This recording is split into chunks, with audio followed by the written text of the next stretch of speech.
Bueno, muy bien. Vamos a leer dos textos. Relatan el mismo hecho, pero son por los dos evangelistas. Tienen algunas diferencias entre los dos textos. En Mateo, capítulo 14, y Marcos, capítulo 9. Los vamos a leer y a ver de qué manera podemos ir retener algunos detalles que a nosotros nos impacten, y luego vamos a debatir. Debatir en el buen sentido de la palabra, no nos vamos a pelear, que se tranquilo, no hay ningún problema doctrinal, no vamos a hacer como en la antigüedad, que por un problema doctrinal se iban a las manos. Nosotros no vamos a acudir así. ¿Qué? Sino que vamos a tratar de entender cuál es el propósito que queda en la palabra con la idea de trascender. Es decir, cada vez que leemos el texto, nosotros tenemos que entender que el Señor permitió que estas cosas quedasen escritas con un propósito trascendental, es decir, que trasciende solamente el relato del escritor bíblico en el primer siglo, y así trascendió por muchos siglos, llegándonos hasta hoy. Y así que la interpretación de la palabra o la interpretación del texto siempre tiene que estar asociada no a mi manera o a los preconceptos que yo tengo, sino tiene que estar asociada a lo que realmente dice el texto. Esto ocurre muchas veces.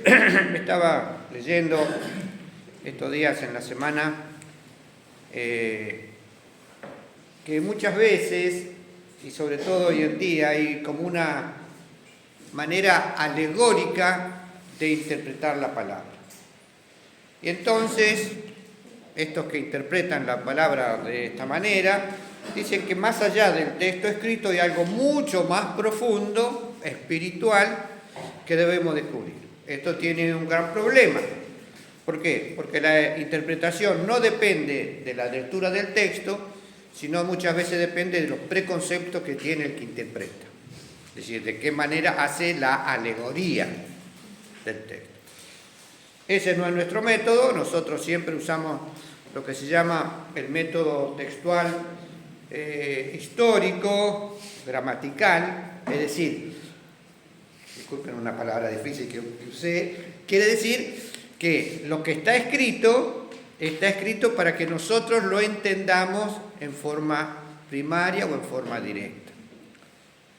No hay un mensaje oculto que tenemos que descubrir. Sí hay un mensaje espiritual que nosotros podemos aplicar. Es decir, tomamos un hecho histórico y luego que entendemos el hecho histórico lo vamos a espiritualizar. Es decir, ¿qué enseñanza espiritual nos da a nosotros? No vamos a hacer una alegoría del texto, es decir, bueno, esto quiere decir, y ahí me despacho con una interpretación traída de los pelos, no de los míos, de los que tienen, pero bueno, siempre decimos eso. Muy bien. Dice el capítulo 14, recuerden, esto va a ocurrir la semana pasada, o la anterior, la semana pasada, hablamos de la transfiguración, ¿no es así? Cuando el Señor está al monte y allí se transfigura en luz para mostrarle a los tres discípulos del círculo íntimo que tenía el Señor, que eran Pedro, Jacobo y Juan, que era el Hijo del Dios, muestra su divinidad, muestra que está presente con Moisés y Elías, no sé si recuerdan la semana pasada, baja del monte, y cuando baja del monte ocurren estos hechos. Por eso dice el 14, cuando llegaron al gentío, vino a él un hombre y se arrodilló delante de él diciendo, Señor, ten misericordia de mí, de mi hijo, que es lunático y padece muchísimo porque muchas veces cae en el fuego y muchas veces en agua. Y lo he traído a tus discípulos, pero no le han podido sanar. Respondiendo Jesús, dijo: oh generación incrédula y perversa, ¿hasta cuándo he de estar con vosotros? ¿Hasta cuándo os he de soportar? Traédmelo acá. Y respondió Jesús al demonio, el cual salió del muchacho, y éste quedó sano desde aquella hora. Viniendo entonces los discípulos a Jesús aparte, dijeron: ¿por qué nosotros no pudimos echarlo fuera? Jesús le dijo: por vuestra poca fe. Porque de cierto os digo, que si tuviere fe como un grano de mostaza, diréis a este monte: pásate de aquí allá, y se pasará, y nada os será imposible. Pero este género no sale sino con oración y ayuno. Vamos ahora a leer en Mateo capítulo 9.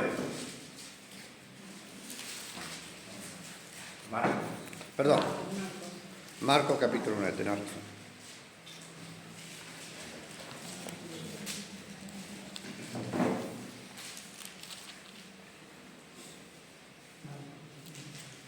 Marcos capítulo 9, acá es un texto tampoco más largo, tiene algunos detalles, ¿no? Marcos capítulo 9, a partir del verso 14. Cuando llegó a donde estaban los discípulos, vio una gran multitud alrededor de ellos, y escribas que disputaban con ellos. Y enseguida toda la gente, viéndole a Jesús, ¿no?, se asombró y corrieron hacia él a saludarlo. Ya Jesús era bastante famoso. Ya no vemos, lo ocurre siempre, ¿no? Vemos lo que ocurrió. Y les preguntaron: ¿qué disputabais con ellos? Y respondiendo uno de la multitud dijo: Maestro, traje a ti mi hijo, que tiene un espíritu mudo, el cual donde quiera que le toma le sacude y le echa espumarajos y cruje los dientes y se va secando. Y le dije a tus discípulos que lo echasen fuera, y no pudieron. Y respondiendo él les dijo: oh generación incrédula, ¿hasta cuándo he de estar con vosotros? Traédmelo. ¿Hasta cuándo os he de soportar? Traédmelo. Y se lo trajeron. Y cuando el espíritu vio a Jesús, sacudió con violencia al muchacho, quien cayendo en tierra se revolcaba echando espumarajos. Y Jesús preguntó al padre: ¿cuánto tiempo hace que le sucede esto? Y él le dijo: desde niño, y muchas veces le echan en el fuego y en el agua para matarle. Pero si puedes hacer algo, ten misericordia de nosotros y ayúdanos. Jesús le dijo: si puedes creer, al que cree todo es posible. E inmediatamente el padre del muchacho clamó y dijo: creo, Señor, ayuda mi incredulidad. Y cuando Jesús vio la multitud se agolpaba, reprendió el espíritu inmundo diciendo: espíritu mudo y sordo, yo te mando, sal de él, y no entres más en él. Entonces el espíritu, clamando, sacudiéndole con violencia, se salió y quedó como muerto. De modo que muchos decían: está muerto. Pero Jesús, tomándole de la mano, le enderezó y le levantó. Cuando él entró ¿en casa de quién? Del que está escribiendo, de Marco. Entró en casa. Sus discípulos le preguntaron aparte: ¿por qué nosotros no pudimos echarle fuera? Y él les dijo: este género con nada puede salir, sino con oración y ayuno. Muy bien. Aquí tenemos ¿cuántos personajes? A ver, tenemos. ¿Cuántos personajes intervienen en esta historia? Primero, ¿quién? Jesús. Muy bien. Jesús. Después, el Padre. Después, el chico. El joven. No lo ponen endemoniado porque era medio... El chico. ¿Y después qué más? Los discípulos. Muy bien, los discípulos. ¿Cómo? ¿Cómo? Quedé grotesca, perdón. No te entiendo, estoy medio solo. ¿Cómo? Quedé grotesca, perdón. Ah, que no pasa nada. Muy bien. Acá, bueno, vamos a ver. Jesús, ¿qué es lo que hace? Jesús, acá, ¿qué papel cumple para ustedes? ¿Qué actitud toma Jesús? ¿Entendemos todo? ¿Lo repetimos al relato? Para que nos quede claro. Jesús baja del monte de la transfiguración, llega ahí, estaban toda la gente reunida, los discípulos discutiendo con los escribas. ¿Por qué? ¿Por qué discutían? Ahí en Marcos. ¿Ahí qué dice? Porque el espíritu que habían reprendido no había salido. Porque no lo podían sanar, ¿no es así? Recuerden que los discípulos también sanaban. ¿Cuándo el Señor le dio la capacidad para sanar a los discípulos? Cuando los envió de 12 a 2. Exactamente. Cuando hizo la misión de los 70. No sé si recuerdan. Los envió de Dios y le dio potestad para sanar, para echar fuera demonios. Entonces los discípulos, ¿cómo vinieron? Como dice, vinieron medio que... Dice, Señor, los discípulos se nos sujetan. Vinieron con todas las ínfulas de los milagros de sanación que han hecho. Entonces, a partir de ese momento, aparentemente, ¿qué cosa? ¿Los discípulos qué? Podían hacerlo. Hacían milagros de sanación. ¿Por qué? Porque el texto nos dice, ¿por qué nosotros inferimos que hacían milagros de sanación? Por no tener fe. Se lo había llevado se lo llevó el Padre a los discípulos. No, fíjense. El versículo de Marcos 14 nos ayuda. Marcos 9:14, ¿qué dice? Cuando llegó a donde estaban los discípulos, ¿qué cosa?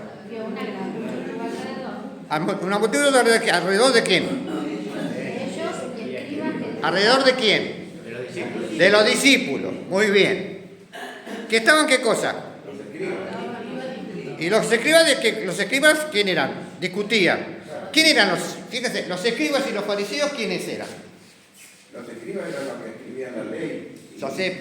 ¿Pero qué actitud tomaban con respecto a los discípulos y a Cristo? Que no eran nada. Siempre una actitud de incredulidad, porque ellos decían, si Sí, no... yo me las sé todas. ¿Cómo? Yo me las sé todas, digo. Claro, no, los escribas siempre miraban así, decían, a ver, ¿qué está diciendo? Si está de acuerdo con todos los preceptos que ocurren en el Antiguo Testamento, con la tradición de los padres, con la tradición del pueblo, filtraban todo. Entonces siempre estaban incrédulos. ¿Contradiciendo a quién? A los discípulos. Y enseguida, bueno, dice toda la gente viéndole, entonces el versículo 16 nos dice, y él les preguntó, ¿por qué están discutiendo? Y respondiendo uno a la multitud dijo, maestro, traje a ti mi hijo, que tiene un espíritu mudo, el cual donde quiera que le toma, ¿verdad? Y los discípulos, ¿qué cosa? No pudieron. No pudieron sanar. Es decir, este texto nos está diciendo, ¿qué cosa? Que los discípulos hacían ¿qué? ¿Hacían qué? Hacían sanaciones. En el nombre de Jesús, en el nombre del maestro, hacían sanación. Por eso decimos que el texto nos explica esta práctica que ellos tenían después que Jesús les dio esa gracia de ir por las aldeas a extender el reino de los cielos. Muy bien. Entonces, acá tenemos, podemos decir que los discípulos, ¿qué pasa? ¿Cuál era el conflicto que tenían los discípulos? Que no. ¿Falta de qué? ¿Falta de fe o de qué? De obediencia en ayuno, de No. la actividad. Falta de poder. Falta, es decir, no le pudieron sanar. Falta de poder para sanar. Falta de poder. Recuerden, cuando se junta con el Señor, ¿qué le dice? Señor, ¿qué cosa? No pudimos. ¿Por qué no podemos sanarle? Este era el conflicto que ellos tenían. Es decir, acostumbrados a qué? Ya se ven acostumbrados a que los discípulos, ¿a qué? A poder sanar. Por eso acá no pudimos. ¿Qué pasó? Muy bien. ¿Cómo? Sí, claro. Ahí Jesús después aclara. Bien, muy bien. Acá tenemos al Padre. ¿Qué es lo que nos llama la atención del Padre? La fe del Padre. ¿El Padre era fe? ¿Tenía fe? Creía en Jesús. ¿El Padre qué cosa? Creían. Al Padre se lo trajo a los discípulos ¿para qué? Para que lo sanen. Para ver que lo sanen. ¿Vieron cuando nosotros estamos enfermos? Y es una enfermedad complicada que nadie nos sana. Acá hay alguien que te sana y bueno, lo llevan al curandero, a cualquier lado. Donde te dicen que lo van a sanar, vos lo llevás. La madre desesperada cuando un chico tiene fiebre. Hacen por eso. Entonces, ¿el Padre qué cosa? Podemos decir que el Padre tenía fe. Y no sé si el Padre tenía fe. El Padre, la preocupación, ¿cuál era? La sanidad del Hijo. Habrá ido a muchos, habrá ido a médicos, habrá ido al templo, los fariseos y los escribas le han dicho, vos quizás son tus pecados, por tus pecados, porque no eran especialistas en echarle la culpa, ¿no? Por culpa de tus pecados tu hijo está enfermo, por los pecados de tu... exactamente, ¿no es así? Hoy en día está de moda eso también, Cualquier problema que tienen a ese... no sé cómo llaman ahora. ¿A cómo? Las maldiciones generacionales. Esa está de moda ahora. Sí. Y ahí es romper las constelaciones familiares que le dicen. Mirá, sí. fíjate, toda una cantidad. Hasta que llegue el cosmos. ¿viste? Hasta que llegue el cosmos. Recuerden siempre, entonces nos tiene que llamar la atención a nosotros, cuando Jesús sana al paralítico que estaba en el tanque de Betesda, hacía 38 años que estaba paralítico. Entonces pasan y dicen, Señor, ¿qué pecó? ¿Este o su padre? Es decir, dice, y entonces Jesús le dice ahí, ni este pecó, ¿qué cosa? Dice su padre, sino ¿para qué? Para que sea glorificado. Para que la gloria de Dios sea manifestada en este. Así que ese hombre padeció esa enfermedad solamente ¿para qué? Para manifestar ese día la gloria de Dios. Es decir, que podemos inferir, no podemos afirmar. Tenemos que entender bien en qué es inferir y qué es afirmar. Inferir es a través de un hecho o de una acción, uno puede inferir, pues podemos decir que...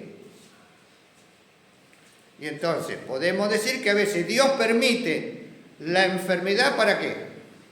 Para su gloria. Para que su gloria sea manifestada.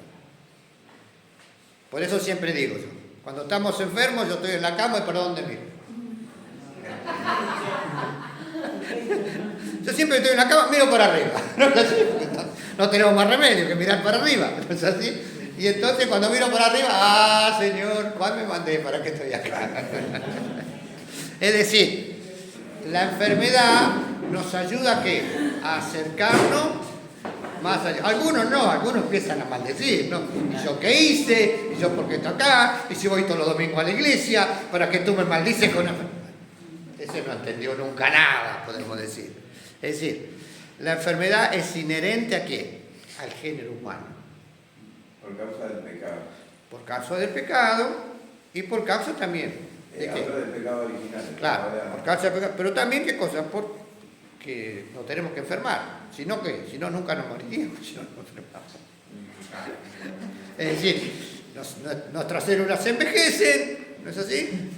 Cada vez nos ponen más complicadas, ¿no? Yo que ya estoy medio cachuzo, no más que tengo unos añitos, a veces la mano me duele la mano y a veces me duele un poco el pie o no me puedo poner la media.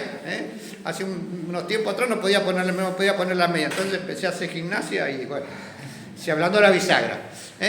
Cuando yo tenía 20 años no tenía ese problema. Bueno, eso es el ser humano. A nosotros nos van a pasar cosas. Ahora, cuando nos pasan, que Dios las permite, ¿qué actitud tomamos? Entonces el padre ¿qué hacía? Buscaba ayuda porque lo que le pasaba era terrible, que se le secaba, que se le retorcía, que vomitaba, que... Cuando uno lee eso así, da un cuadro perfecto de qué enfermedad. Estamos conocidos. De la epilepsia. Es un cuadro perfecto. Entonces, cuando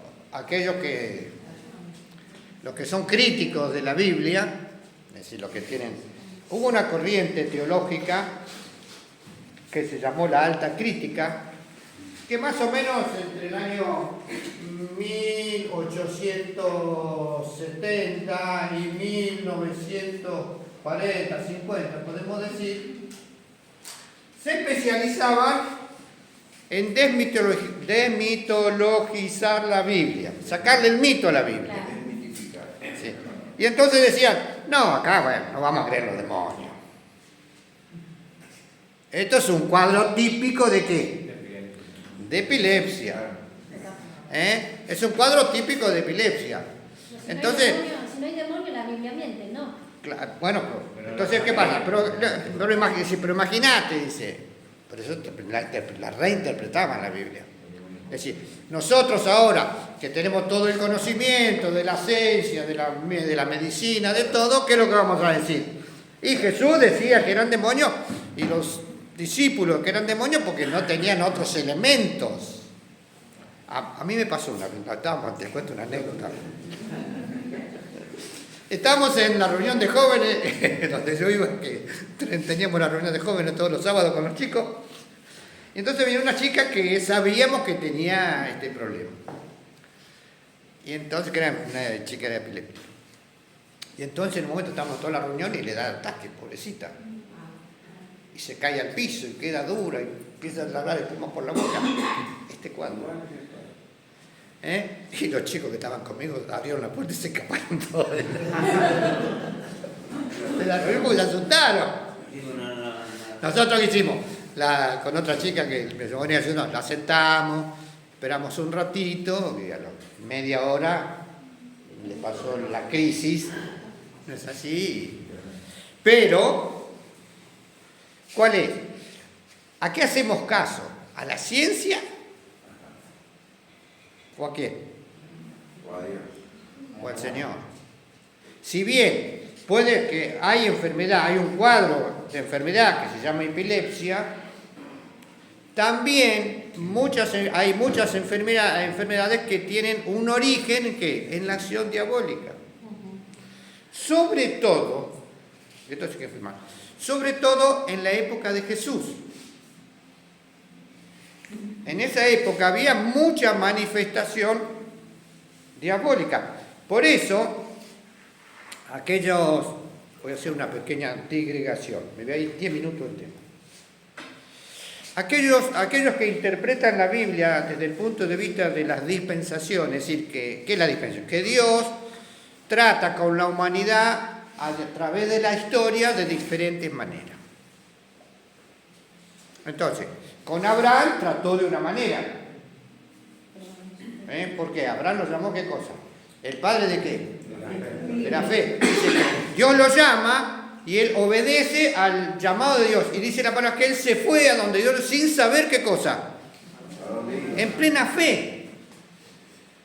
Lleva a su hijo al monte, ¿no es así? ¿Y qué?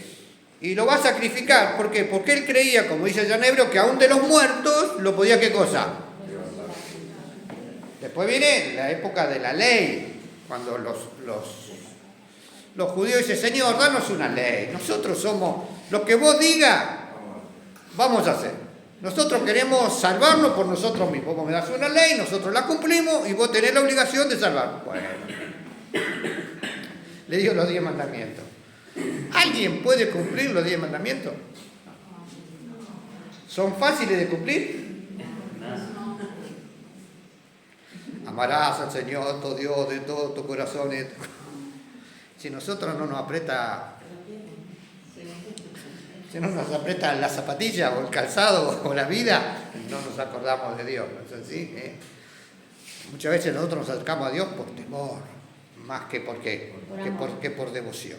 Después sí, que le conocemos, nuestra actitud cambia.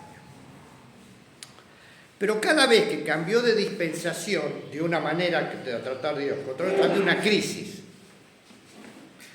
La crisis, cuando vino Jesús, era una crisis de características terriblemente moral. El Imperio Romano, que estaba en su apogeo, era ¿qué cosa? Inmoral. Los griegos, que estaban en su apogeo, eran ¿qué cosa? Pero inmoral de toda inmoralidad. Y en esa inmoralidad estaba toda la adoración a todos los ídolos. Imágenes por todos lados. Sacrificios por todos lados. Las profetisas de los templos eran todas dadas a la, ¿cómo se llama? La prostitución religiosa. Había cualquier tipo de manifestación de los espíritus inmundos. Por eso, cuando Dios tiene que intervenir, por eso era justo el cumplimiento, por eso Jesús nació. ¿Para qué? Para intervenir. Para intervenir y cambiar los patrones morales. En 100 años, esos patrones morales comienzan a cambiar y vienen los patrones morales del cristianismo que después se impusieron ¿en qué cosa? En todo el mundo. Aún las sociedades más alejadas de Dios, ¿qué cosa? Tienen los mismos patrones morales que tiene ¿qué cosa? El cristianismo, que fue impuesto. ¿Para qué? Porque la sociedad cambió. Dejó toda esa inmoralidad que había en el Imperio Romano por adoptar la moralidad cristiana. Volviendo ahora a lo que estamos diciendo, Dios, cuando Jesús dice que era un espíritu inmundo, era un espíritu inmundo con características de epilepsia, pero estaba tomado por un espíritu. Eso no lo podemos dudar, porque bien, como dijo Nancy, nosotros tenemos que, al principio lo hemos dicho, someternos ¿a qué? Al texto. Nosotros no podemos reinterpretar el texto de acuerdo a nuestro prejuicio. ¿Qué significa el prejuicio? Sí, nuestra imaginación. Nos parece un poco exagerado. Es decir, claro, el prejuicio es, yo voy con la palabra pre significa eso, yo voy con una idea preconcebida, preconcepto. Entonces, le trato de decir al texto, ¿qué cosa? Lo que el texto No dice. no dice. No es de interpretación personal la palabra. Claro, muy bien, como dice Pedro. Allá él, Es decir, que las palabras que quedaron escritas acá en la Biblia y las ideas, recuerden siempre, fueron inspiradas ¿por quién? Por Dios. ¿A través de quién? De los profetas. Del Espíritu Santo que guió a qué cosa. ¿Nosotros queremos eso, sí o no? Amén. ¿Sí o no? Sí. ¿Sí o no? Sí. Muy bien. Muy bien. Ahora, ¿por qué tenemos que tener esa actitud? Porque si nosotros no tenemos actitud, no podemos leer la palabra. No, ya no tenés fe. Claro, pues si esto es de Dios, no es de Dios, la alta crítica, ¿saben qué decía? La Biblia contiene la palabra de Dios. ¿Y nosotros qué decimos? Que la Biblia es la gran diferencia. Y no contiene. de tapa a tapa. Entonces, ya que dice que el chico estaba endemoniado y Jesús dice que era un demonio, tenemos que creer lo que dice el texto. Muy bien. Y por otro lado tenemos el chico endemoniado. Que, como dijo Elba, el endemoniado. Recuerden siempre que el endemoniado no es responsable. Eso nosotros tenemos que tener una actitud de amor a esa gente. Actitud de comprensión, de entender que están en un terrible Que no es él sufrimiento. el que está haciendo la... Exactamente, y que Satanás, no sabemos por qué, pues no vamos a entrar ahora en toda la demonología, que ¿Por está dónde tan de, entró sin tan de moda ahora que también empezamos a interpretar al demonio. Tratamos de interpretar la Biblia, no el demonio, pero bueno. Está Pero, agazapado. ¿cómo? Está agazapado atrás de esa persona. Está tratando siempre que, como dice bien, como dice allá Pablo, Juan León, preparado para devorar a todos. Y sobre todo a los cristianos para tratarnos de hacernos caer. Muy bien. Llegamos aquí, el chico endemoniado se lo trae al Señor y entonces, como dice el texto acá, ¿no? El 9 dice... Y respondió, el 19, y respondió él, y le dijo, oh generación, ¿qué cosa? Pará. Acá medio duro estuvo Jesús, ¿no es así? Ya no quería estar con él. ¿Hasta cuándo? Así, ¿qué cosa? ¿Hasta cuándo tengo que estar con vosotros? Así. Acá dice, ¿hasta cuándo qué cosa? Os tengo que soportar. La versión antigua, ¿sabe qué dice? ¿Hasta cuándo tengo que sufrir? ¿Por qué? Soportar, sí, como- Es soportar, pero que a veces sufrir, a veces tiene una carga emocional. Sí, sufrir es más. Exactamente. ¿Y por qué dijo eso el Señor? ¿A ustedes qué les parece? Porque ya les había enseñado bastante y todavía Y no no habían necesitaban aprendido. que le vuelva a repetir la enseñanza. ¿Parecido a quién? A nosotros. ¿Cuántas veces el Señor nos enseña y nos repite las cosas y qué cosa? 50 veces. No aprendiste, volver a pasar por el mismo camino. Estás tropezando con la misma piedra. El apóstol Pablo dice que no le era gravoso repetir las mismas cosas, porque es necesario. ¿Pero qué cosa? Es seguro también. Perdón. ¿Recuerdan? Sí. Creo que lo que nos pasa es que como cristianos nos vamos a los extremos, ¿no? Creo que los bautistas, no me peguen, hemos intelectualizado todo tanto que es como que todo este tema de la posesión demoníaca y todo eso, es como que lo hemos dejado a un costado, porque no es algo que se habla tanto en las iglesias bautistas. Lo estamos hablando acá esta mañana. Y la iglesia pentecostal, esto bostezás y estás endemoniado. O sea, se ha ido a los extremos y que vos tenés sueño y no podés bostezar porque vas a decir, entonces creo El demonio del bostezo tenés. lo mejor que hay que hacer es pedir al Señor realmente discernimiento espiritual para estas cosas. No irnos a ninguno de los dos extremos, porque el Espíritu te habla cuando realmente vos estás enfrente de una persona que está... Y discierne los espíritus. Exactamente, pero creo que tenemos que conseguir ese equilibrio en las cosas y hacerle cuenta que no existe, porque realmente yo por lo menos en las iglesias bautistas no veo que es un tema. Bueno, pero hoy a la mañana lo estamos tratando. Lo que pasa es que hay tantos temas para tratar. Sí, pero como que no consideramos a veces, va a entrar alguien que está poseído, porque no estamos preparados porque no lo tenemos Bueno, en agenda, como quien dice. sí, pero nosotros, bien vos decís que le tenemos que dar a todo la justa interpretación. Nosotros, el cristiano, tiene que creer que hay demonios que atacan a las personas. Sí. ¿Sí o no? Sí, claro que sí. Sí, hay. Pablo lo dice claramente. No tenemos lucha contra sangre y carne, sino contra señores, principados. Habla bien de que hay una lucha con los demonios.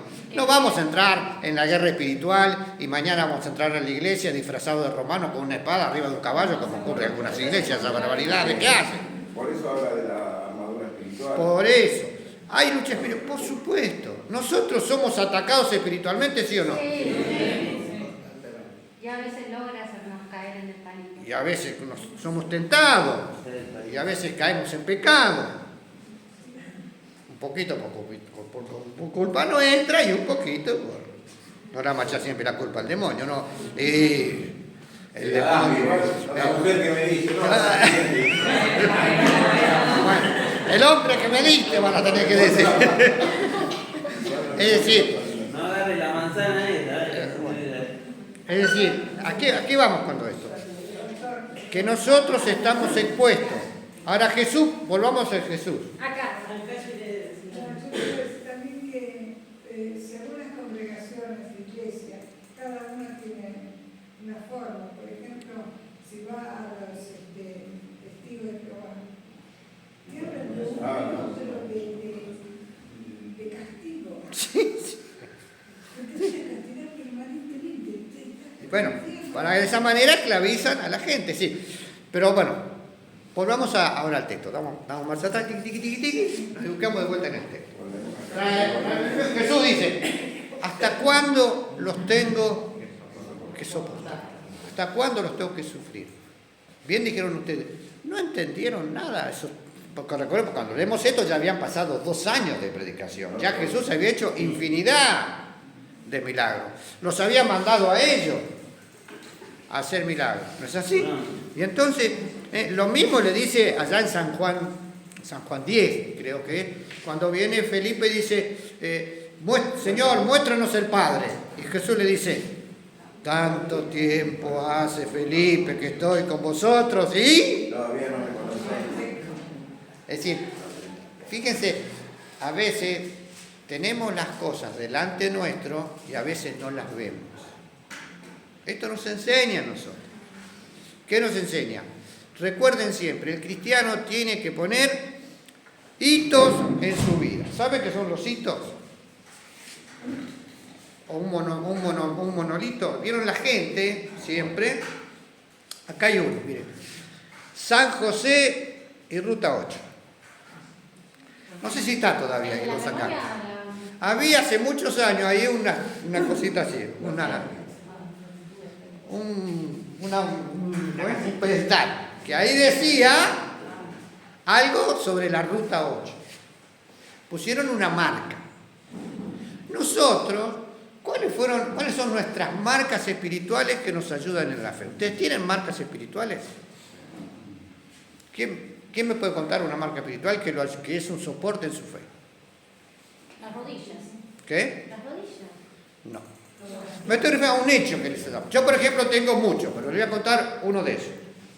Cuando Julita, mi hija Julita, cayó enferma 14 días y nadie sabía que tenía. Y vino una misionera y dijo, el Señor me mostró que se va a sanar y va a salir ilesa. Los médicos me decían que le había agarrado, tenía meningitis, que podía salir sorda, muda. Y al día 14 se despertó. Y nunca tuvo nada. Para mí eso fue un milagro de Dios. Gloria. Yo lo marqué en mi vida. Ajá. ¿De qué manera lo marqué? Que cada vez que necesito y que estoy pasando por una prueba, ¿qué me acuerdo? Los judíos tenían sí, los judíos cada vez que le pasaba, pues Betel era una prueba, cuando cruzaron el Jordán, ¿qué cosa? ¿Qué le hicieron en medio del Jordán? Un monolito de piedra. Pusieron 12 piedras. Ajá. Es decir, en cada lugar ellos pusieron, ya me fui, se fueron. En cada lugar pusieron marcas. Nosotros, ¿cuáles son nuestras marcas de fe? ¿Las tenemos? Sí. Cada cristiano la tiene que tener. ¿Por qué? Porque eso ayuda, ¿qué cosa? Como dice el apóstol Pablo, ir de fe en qué? En fe. Ir creciendo. Nos aferramos. Por eso dice la palabra, si Dios obra acá, y obró acá en forma maravillosa, sobrenatural, que impide que obre en esta necesidad que yo tengo ahora. ¿De qué manera yo me aferro a eso? ¿De qué manera yo me aferro al hecho bendito que el Señor obró? Y eso me da la fe para aferrarme a los otros hechos. Eso era lo que le quería decir Jesús, que dice, ¿hasta cuándo? ¿No te diste cuenta todas las veces que yo obré en tu vida? Adelante tú. Y seguir sin darte cuenta. Eso es para nosotros. Nosotros tendríamos que tener anotado. Pues tendríamos que poner Está de corazón. un monolito. Está en el corazón. Amén. Tal día pasó tal cosa. Pero a veces nos olvidamos, miren, porque cuando nos pasan las cosas, de las cosas buenas nos olvidamos. Somos como los periodistas, siempre hablamos de qué cosa. Lo malo. Sí. Yo, por ejemplo, tuve un accidente en Panamericana y General Paz, y la verdad que podría no estar. Imagínate que ahí van a 130. Y cuando me chocan, yo sentí como que había un círculo, como que se hubieran puesto una cúpula así. Gloria, Dios, qué lindo. Y esa es una marca para mí, siempre lo digo, lo cuento, ¿no? Porque yo me di vuelta para atrás y yo veía los autos en semicírculo, o sea, ¿cómo puede ser que todos los autos, eso es un milagro del Señor? Si no, Bueno, no hay otra entonces forma. fíjate, vos eso ahora, ¿qué cosa? Lo tenés que marcar para qué? Sí. Para todos los actos de fe a futuro. Sí. Para que el Señor dice, ¿hasta cuándo te tengo que soportar que no entendés que yo obro En tu vida. milagros en tu vida? Nosotros lo tenemos que tener anotado. Por eso dice, ¿hasta cuándo? Le dijo acá. Tráemelo acá. Y entonces en ese momento, ¿qué es lo que hace? Reprende al demonio, y el demonio que no quería salir, se hacía el remolón. No, fue como el gadareno, ¿no? ¿Qué fue? Dice, Señor, los demonios dicen, bueno, permitimos que nos metamos dentro de los chanchos. ¿Es así? ¿Por qué? Porque los demonios no quieren ir al infierno. Eso recuérdenlo. Pero ya están. Igual van a ir. Pero están acá. Es decir, en el infierno es allí donde los espíritus son encarcelados. Recuerden lo que dice Pedro, que el Señor Jesús fue a predicar ¿a qué cosa? A los espíritus encarcelados. Eso también es una proyección teológica, ¿no? Porque cuando Jesús resucita, ¿qué le dice a María? ¿No qué? No me toques, ¿Por qué? porque no he ido al Padre. Es decir, el tiempo que estuvo en la tumba, sabemos que no es que estuvo ahí en estado estático, sino que su espíritu hizo una tarea de predicación a los espíritus encarcelados. Muy bien. Qué apasionante cómo sigue. ¿Qué? ¿Cómo sigue esto? ¿Qué cosa? El demoniano, toda la escena después. Claro, sí, porque Marco la relata muy bien, ¿no es así? Como continúa el hecho, tráemela acá, versículo 20. Y se lo trajeron, y cuando el espíritu vio a Jesús, si vio el poder, recuerden que los espíritus decían a través, hijo de David, ¿qué tienes contra mí? ¿Recuerdan? ¿No es así? Cuando los espíritus tomaban a la gente y testificaban que no los venga a molestar. Sacudió con violencia al muchacho, que cayendo en tierra, revolcándose, echando espumarajo. Y Jesús le preguntó al padre, ¿cuánto tiempo hace que está así enfermo? ¿Y él qué cosa que le dice? Desde niño. Desde niño. Pobre chico, había sufrido tanto. ¿No es así? Y Jesús le dijo, si puedes creer, Todo es posible. al que cree todo, ¿qué cosa? Si puedes creer. Háganse un cartel bien grande, en una hoja así A4, escríbanlo y pónganlo en su Biblia y léanlo todos los días.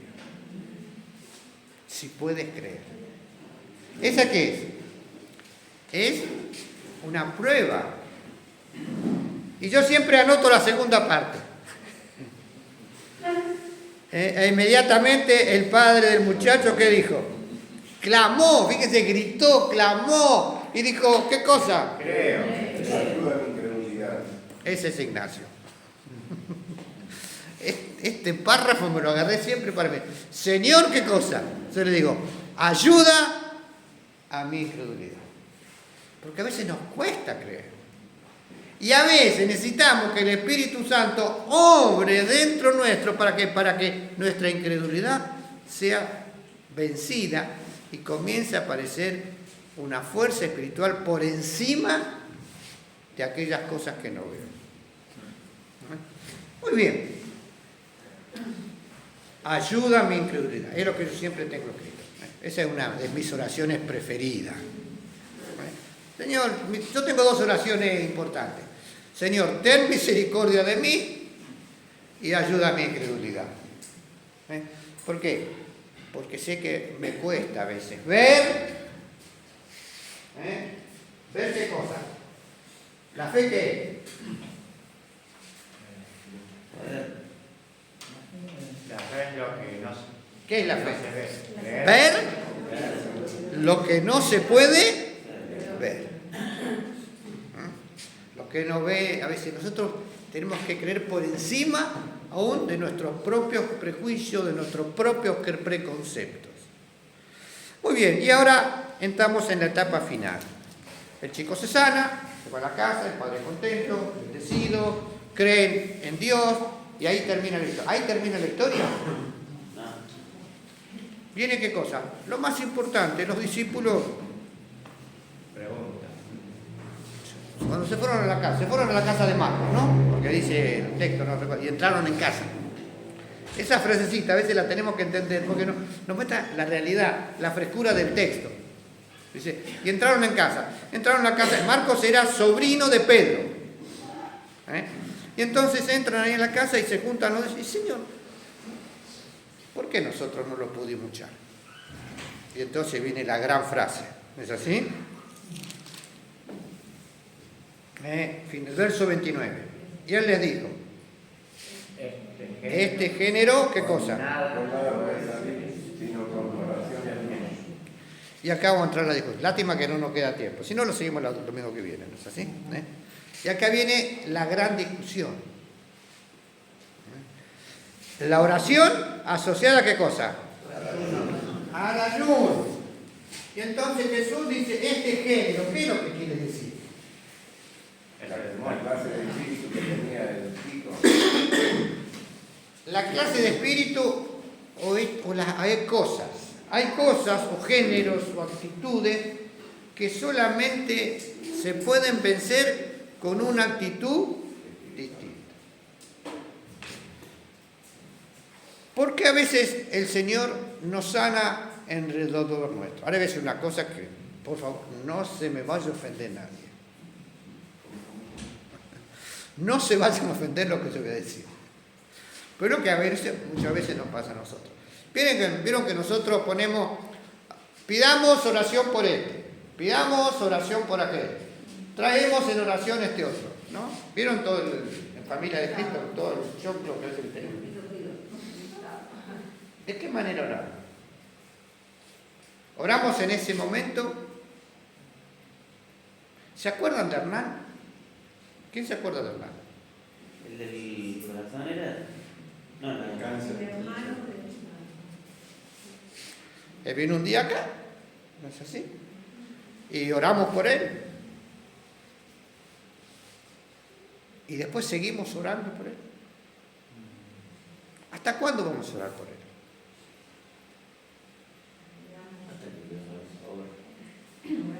Y a veces, ¿qué es lo que ocurre? Nos ocurre esto.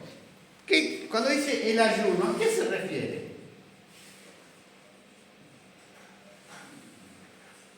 ¿A no comer? No, es una bendición especial que uno le hace a Dios. Una bendición especial. Claro. A veces el ayuno nosotros lo asociamos como si hacemos un esfuerzo de no comer y entonces, Señor, Él tiene la obligación de ¿qué? De hacer el milagro. De contestar. Señor, ayuná. Hace un mes que no hago. Vos te reís, Guille, pero dice eso en Isaías 58. Van a Dios y le dice, Señor, ayunamos y no nos escuchaste. Nos pusimos en saco y ceniza y no nos respondiste. Y entonces Jesús le dice, ese no es el ayuno que yo elegí. Es decir, el ayuno no tiene ningún beneficio personal, no es un esfuerzo. Si yo ayuno solamente, no voy a comer, me voy a sacrificar para que Dios me responda y tiene la obligación de responderme, porque yo estoy haciendo un esfuerzo para Él y estoy no comiendo y entonces no tiene Dios, lo pongo contra las cuerdas y me tiene que bendecir. Me puedo morir de hambre. No podemos. Pedís, dice Santiago, ¿qué cosa? Y pedís mal. Porque pedís para vuestro deleite. Claro, es decir, a este el ayuno, entonces yo eso lo entendí, porque si ustedes van a Isaías, después buscan el verdadero ayuno en Isaías, que para eso sirve, sí, el Google y la inteligencia artificial. Ustedes no tienen un texto, se lo ponen y se lo dan enseguida en qué lugar está. Y vayan por supuesto, vayan a la Biblia, pueden leerlo, no se queden ahí. Lo trajo la hermana Andrea a la reunión de oración. ¿A ese? Sí. ¿El Isaías? Sí. Bueno, te felicito. ¿Por qué? Porque dice que el verdadero ayuno ahí, ¿a qué está refiriendo? No al esfuerzo personal, sino que ¿qué? Es la planificación Hacia los otros. de la vida nueva. Dice, cuando dice esa frase, mete en tu casa a los pobres que están por la calle. Brava esa, ¿eh? Al que no te puede. Es brava esa. ¿Quién se anima? No, jefe.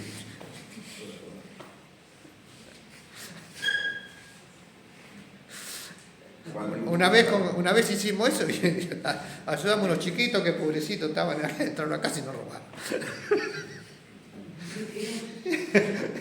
Entraban, ¿por qué? Pues bueno, vamos a ayudarlos, trajimos, le dimos la leche, todo. ¿Puedo ir al baño? Sí, fueron al baño y no sé qué había en el baño y se lo llevaron. Pobrecito. Sí. ¿Es el riesgo que tenemos que tomar? Sí. Pero no hace falta meterlo dentro de la casa a llevarle la ayuda ahí.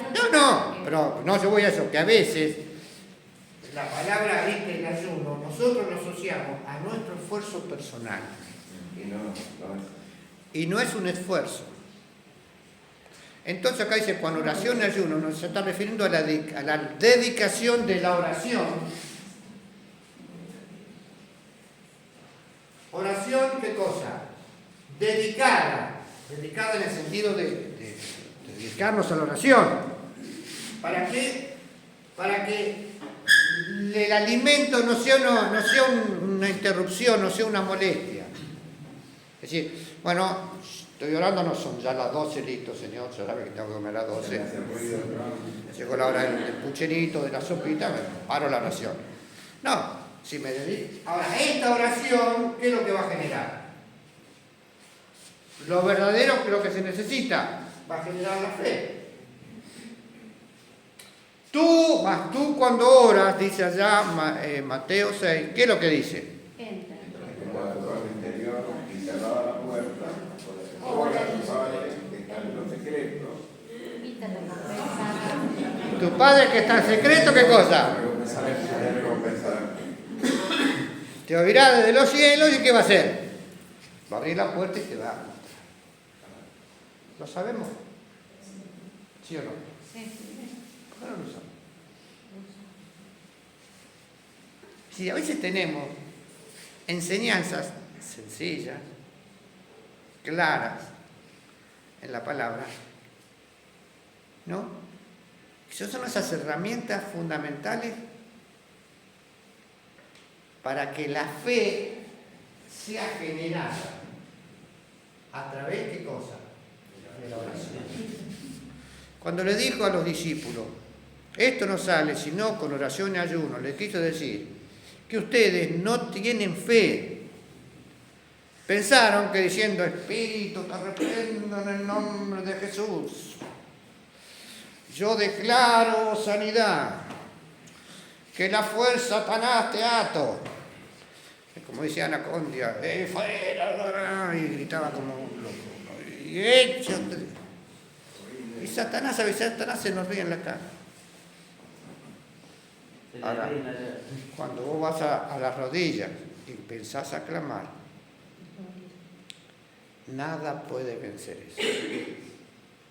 Entonces, acá cuando dice, esto no sale sino con oración y ayuno, significa cuando nosotros tenemos una gran dificultad, ¿de qué manera oramos? Cuando le traje de lo de Hernán, de la enfermedad, a veces nosotros pedimos que alguien se sane. Y nuestra oración, no, perdónenme, no deja de ser más que un ritual. Tenemos por esa persona el deseo de arrodillarnos en nuestra casa y orar día y día y día hasta que el Señor haga un milagro. Oramos un día y después nos olvidamos. Por eso a veces el Señor no obra. Por eso a veces el Señor nos sana. Por eso el Señor no hace obras gloriosas. ¿Por qué? Porque nosotros no entramos en una actitud de oración profunda en el cual lo secular no es un impedimento para que yo ore en profundidad. Les cuento la última experiencia. Había una chica cuando estábamos en la otra iglesia que tenía 13 años, que la madre era un amor, la diaconisa de la iglesia, cáncer de garganta. Yo cuando si llora, me emocionó y soy capaz de llorar ahora también. Y entonces, ¿qué hicimos? Fuimos al hospital de niños, lloramos con la mamá en la puerta del hospital. Y entonces, tenemos que orar en profundidad. Todos los días la iglesia se reunió, pero todos los días. Todos los días a las 6 de la tarde estábamos todos orando. Oramos a la mañana, oramos a la tarde. La chica se sanó. ¿Pasó eso hace? Más de 30 años. Y la chica está totalmente sana. Ahora se nos encontramos, por supuesto. Pasa lo mismo que cuando un hijo de nosotros está enfermo. ¿Qué pasa cuando un hijo de nosotros está enfermo? ¿Qué es lo que hacemos? Todo. ¿Cuántas horas oramos? Todo el tiempo. Nos desesperamos y arrodillamos y oramos. Nos afligimos y estamos. ¿Por qué? Porque eso toca nuestras fibras íntimas. Tristemente, a veces, cuando traemos una oración a la iglesia, el Señor no puede obrar el milagro. ¿Saben por qué? Porque el problema es el otro. Nosotros no lo tomamos como propio. Si cada petición nosotros la tomásemos como propia, no hay impedimento para que el Señor obre acciones de fe milagrosas. Nosotros queremos, decía Elba, ¿no? Nosotros los bautistas no hablamos tanto de los demonios, no hablamos tanto de la sanidad. Tenemos que hablar de la sanidad y de los demonios como los demás. No irnos al otro extremo que estamos. Pero sí que podamos ver que Dios puede hacer obras milagrosas en medio nuestro. Jesús dice acá, si en nosotros hay una actitud donde lo secular, el alimento, que es lo más importante, por eso dice, que no sea un impedimento, lo más importante de lo material, para que yo pueda dedicarme a qué? A una oración y esa oración genere una profunda fe en mi vida. Entonces sí, voy a decir que la montaña se corre del lugar y se va a correr. Clama a mí, yo te responderé. Y entonces a veces Dios no responde, no porque no quiere responder. Dios nos responde por nuestra falta de ¿qué?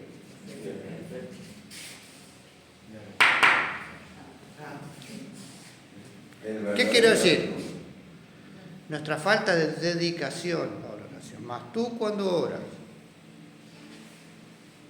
Entra en tu cuarto. Cierra la puerta. ¿Cuál es nuestra oración personal? Quizás esta oración personal lo hacemos, ¿saben por quién?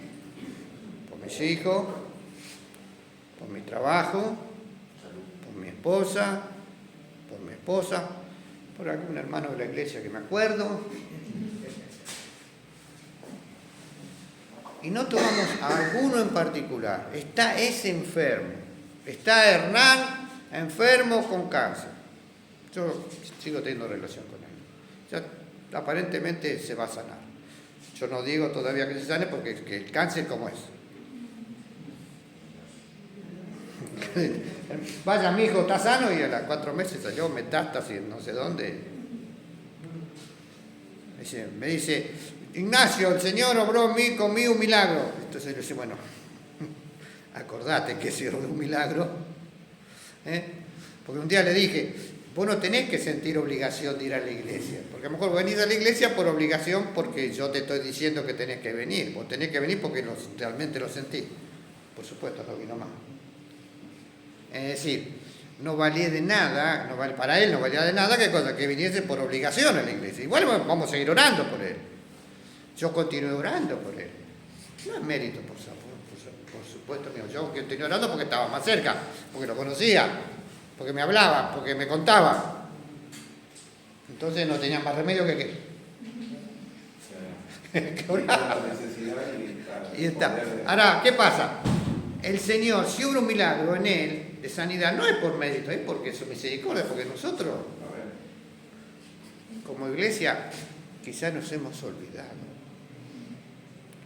Entonces, cada vez que traemos una petición de oración, el que trae la petición tiene que tener una actitud de ¿qué? De oración profunda por eso.